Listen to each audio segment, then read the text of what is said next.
Assalamualaikum warahmatullahi wabarakatuh. Sebelum memulai, karena belum ada pantun, saya coba berpantun dulu ya Bapak Ibu. Jalan-jalan ke kota Lahat, kurang keras cakepnya. Ketemu kayu langsung dipahat. Bapak Ibu yang terhormat, semoga selalu sukses dan sehat.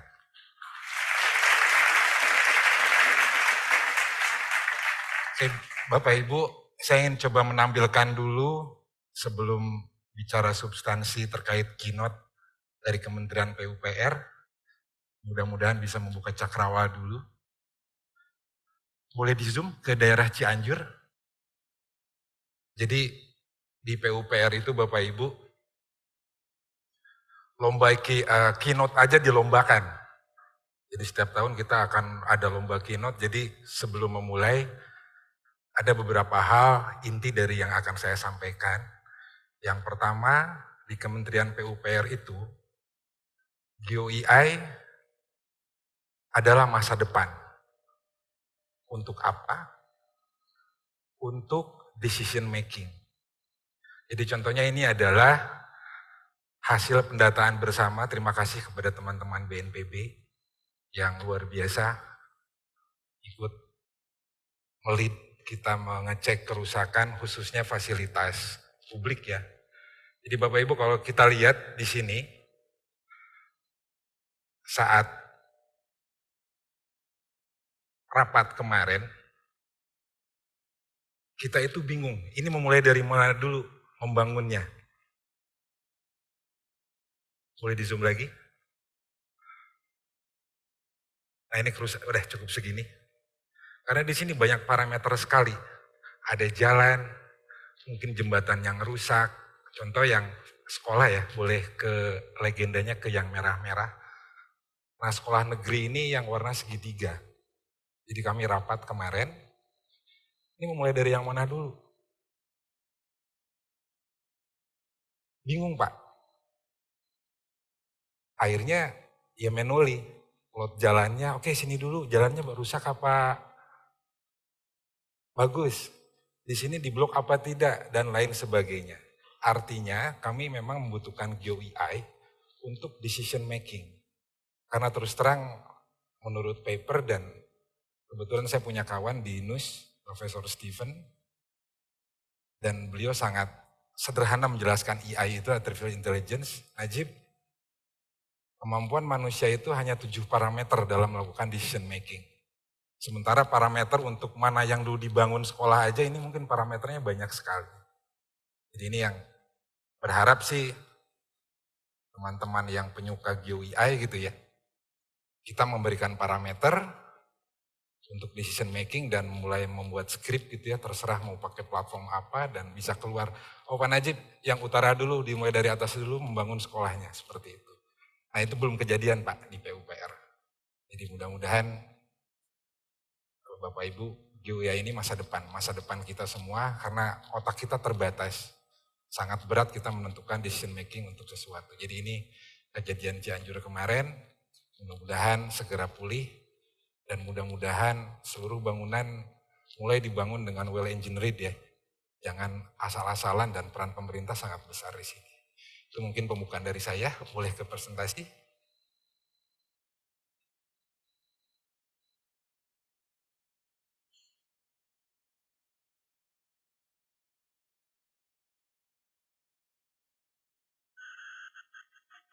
Oke.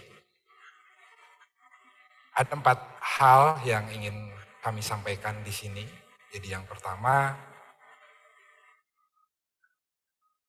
jelas slide-nya. Boleh di-play Mas?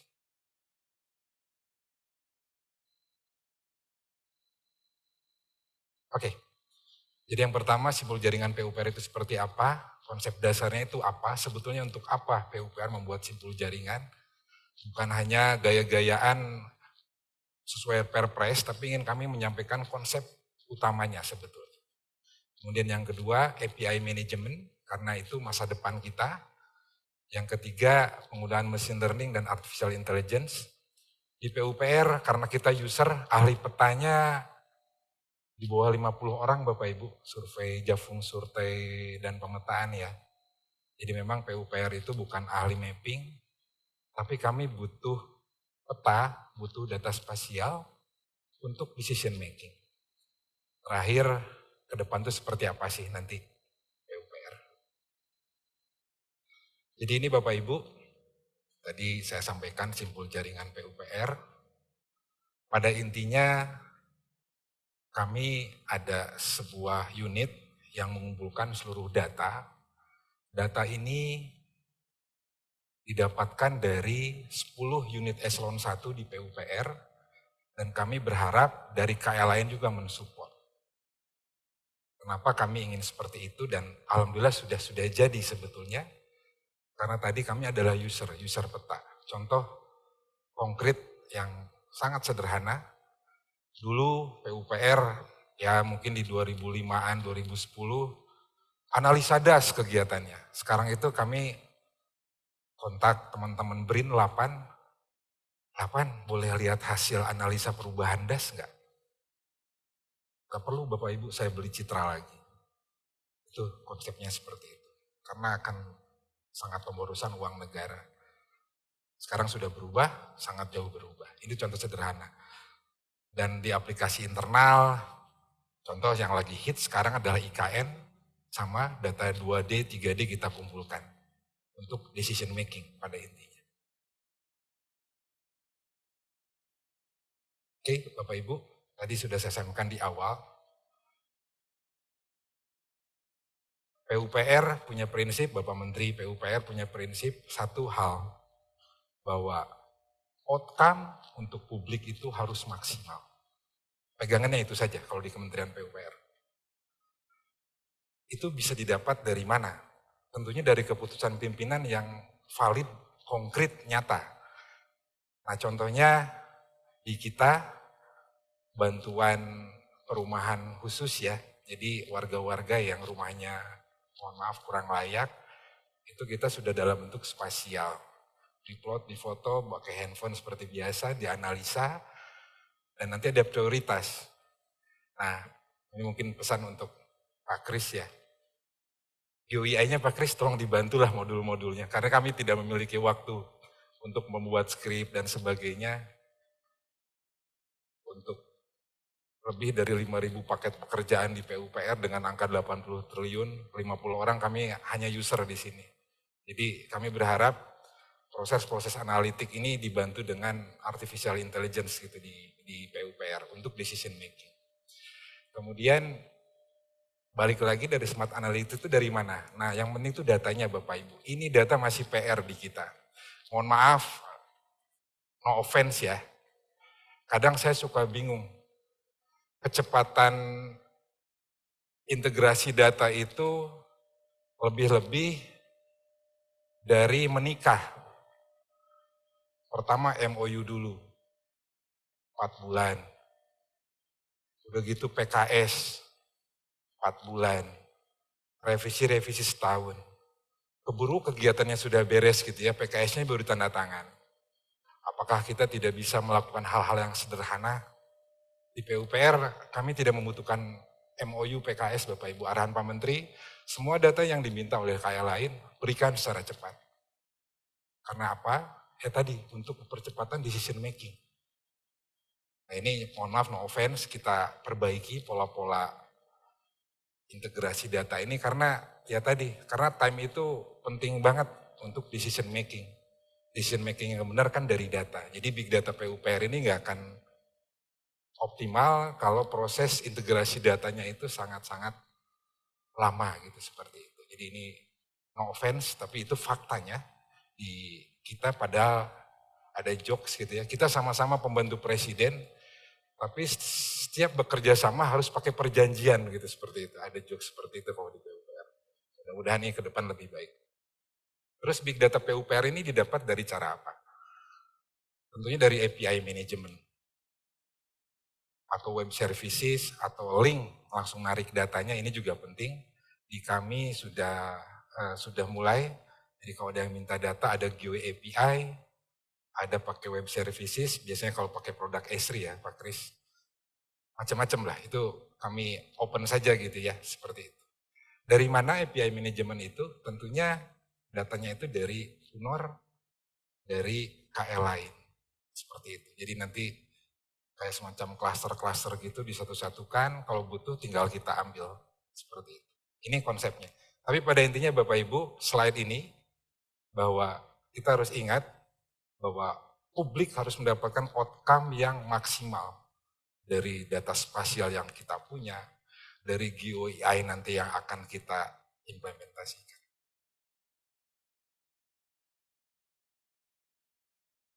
Ini integrasi data PUPR, alhamdulillah sudah banyak KL yang sudah terintegrasi dengan kita, seperti BNPB contohnya. Jadi terima kasih teman-teman BNPB, BMKG, setiap hari kita bisa warning ke teman-teman daerah, hati-hati jalan ini besok hujan besar karena lerengnya tinggi-tinggi. Itu alhamdulillah sudah bisa dilakukan secara otomatis. Terus data-data lainnya seperti dari PIG, dasar toponomi itu penting banget Pak untuk perencanaan wilayah kota di kita. Drainase utamanya di mana dan lain sebagainya. Dari ESDM, terima kasih juga ada gerakan tanah yang kita pakai, itu untuk warning juga dan udah otomatis warningnya. Untuk decision making semuanya. Terima kasih banyak. Next. Nah ini WebGIS Data Infrastructure, ini CGPU Go ID, Bapak Ibu bisa lihat. Kami sengaja open, tentunya sudah melewati tahapan-tahapan, dikontrol, di assurance dan lain sebagainya. Tapi masih ada kadang-kadang 1-2 yang mungkin salah. Bapak Ibu tinggal email ke kami saja, wajar namanya juga manusia tidak luput dari salah. Tapi poin dari slide ini, kita harus benar-benar melakukan open data. Karena dengan open data, akan banyak inovasi-inovasi, akan banyak insight-insight yang bisa kita gunakan untuk kepentingan publik ke depannya.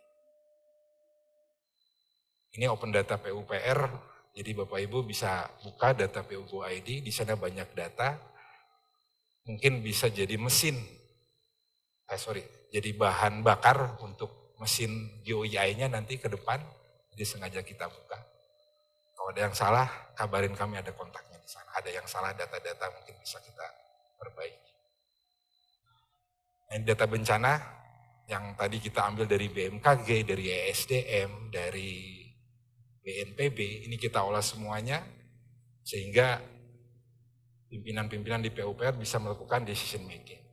Dari data-data ini Bapak Ibu, khususnya bencana ya, saya bicara banjir. Ternyata memang tren banjir itu ada di Pulau Jawa. Kota-kotanya selama 5 tahun terakhir itu tidak jauh beda, konsisten. Bogor, Jakarta, Bojonegoro, Cilacap, Semarang, dan saya lupa di Jawa Timur kota apa. Nah itu big datanya sudah mulai kelihatan, sehingga kemarin kami baru rapat untuk menentukan lokus dan fokus penanganan banjir, karena akan menggunakan GeoEI. Dari data-data yang kita kumpulkan dari BNPB, BMKG, sangat-sangat berguna untuk decision making kembali lagi. Walaupun belum sepenuhnya pakai artificial intelligence, masih pakai intelligence kita. Karena tadi kita hanya user, mudah-mudahan ada modul-modul yang bisa kita sewa, kita pinjam, kita beli. Lanjut, ini web monitoring ibu kota, jadi kita memantau day by day, 2D dan 3 dimensi. Ini lanjut saja. Ini tadi yang saya sampaikan, program 1 juta rumah, ini contohnya.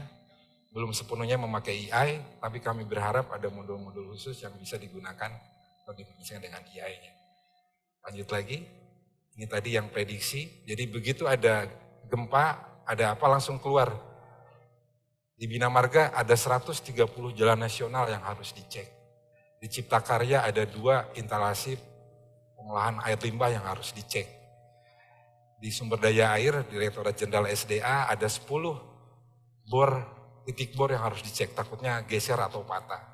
Di perumahan ada 17 PSU perumahan yang harus dicek. Jadi sudah otomatisasi seperti itu. Tentunya parameter-parameter lain juga bisa kita tambahkan, tapi belum sampai saat ini. Ini ibu kota negara, jadi Bapak Ibu hari ini bisa kita lihat progres 3D ibu kota negara seperti apa. Misalnya ini bangunan kotak ini ya, lampunya belum kepasang, itu di lapangan memang belum terpasang gitu ya.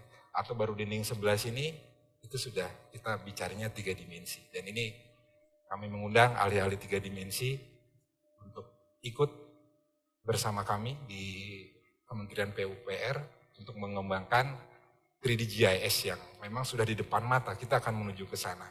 Di sini kita bisa melakukan analisa matahari, geraknya dari mana, atau bahkan di daerah Istana Negara kita bisa melakukan analisa-analisa dengan AI ya, zona-zona yang aman dari sniper misalnya seperti itu. Banyak hal yang bisa kita lakukan. Metaverse juga ini masa depan kita, di sini juga bisa kita gunakan AI, GeoAI. Ini adalah yang kita buat iseng-iseng Bapak Ibu, teman-teman di PUPR dengan teman-teman swasta ngebuat metaverse tapi tidak kita rilis karena ya untuk kepentingan kita saja ini.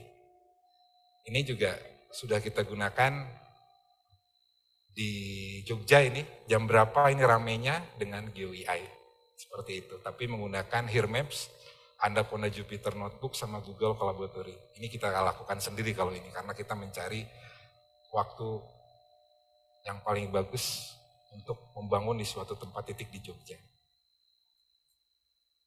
Ini juga untuk fleet management, masih manual, jadi kita bisa lihat excavator, dump truck gerak di IKN sekarang itu, tapi kita belum melakukan GeoAI untuk penentuan decision making. Jadi sangat-sangat menarik GeoAI ini ke depan. Saya skip saja. Dan ini future, masa depan. 2D, 3D, virtual, menjadi satu, dibantu dengan Geo Artificial Intelligence. Tentunya hal ini akan membuat Indonesia semakin maju. Terima kasih dari saya. Assalamualaikum warahmatullahi wabarakatuh.